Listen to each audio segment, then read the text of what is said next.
મહેસાણાના યુવાનોએ હોળીની અનોખી ઉજવણી કરી। હોળી પ્રગટાવ્યા પછી પરંપરાગત રીતે ચોકમાં એકત્ર થઈ વેશભૂષા સાથે ભવાઈ યોજી। વડનગરમાં નદીઓ વિસ્તારમાં હોળીના દિવસે વર્ષોથી ભવાઈનો કાર્યક્રમ યોજાતો હોય છે, ત્યારે વિસરાતી જતી આ પરંપરાને આ વિસ્તારના યુવાનોએ જાળવી રાખી છે। હોળી પ્રગટાવ્યા પછી ભવાઈ અને બીજા દિવસે રાવણનો વધ કરી દાંડિયા રાસ રમવામાં આવે છે।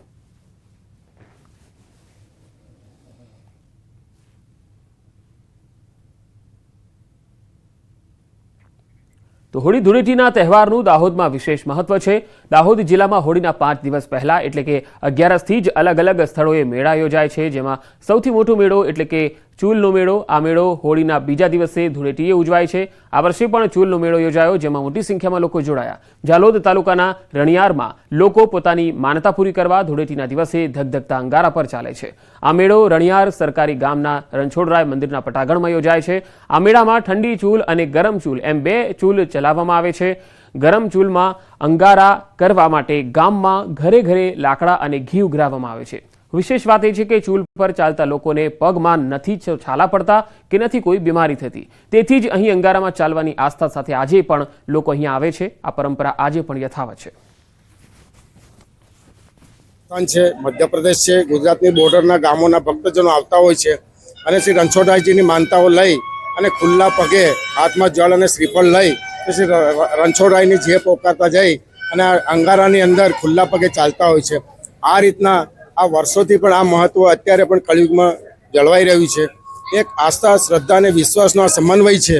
એ ગરમ ચૂલની માનતા રાખે છે લોકોને, એમને માનતાના હિસાબે એમનું કાર્ય સફળ થાય છે, એટલે લોકો ઘણા આવે છે, વર્ષોથી ચાલે છે આ પરંપરા અને લોકો પ્રસાદ લઈને શાંતિથી ઘરે જાય છે। જ્યાં સુધી જીવીશ ત્યાં સુધી આ ચૂલ ચાલીશ, એમાં કોઈ જાતનો આપણને કોઈ ભય નથી કે બળી જવાય કશું।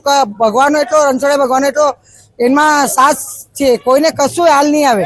હોળી ધૂળેટીની ઉજવણી થઈ રહી છે, ત્યારે દાહોદ જિલ્લામાં એક અનોખી ઉજવણી થતી હોય છે।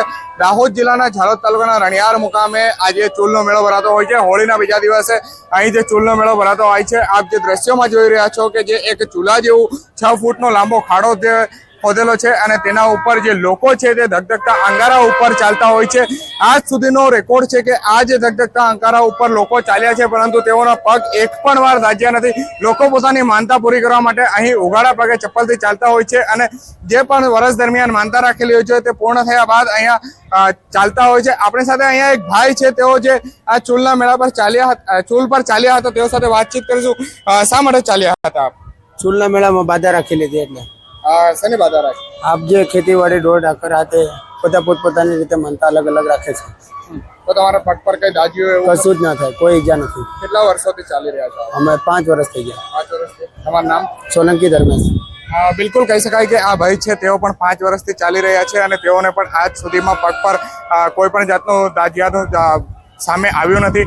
અને અહીંયા જે લોકોની આસ્થા હોય છે, રાજા રણછોડના દરબારના સામે જે આ ચૂલનો મેળો ભરાતો હોય છે અને તેનામાં મોટા પ્રમાણમાં ભક્તો આવતા હોય છે। સૌરભ ગેહલોત, ન્યૂઝ 18 ગુજરાતી, દાહોદ।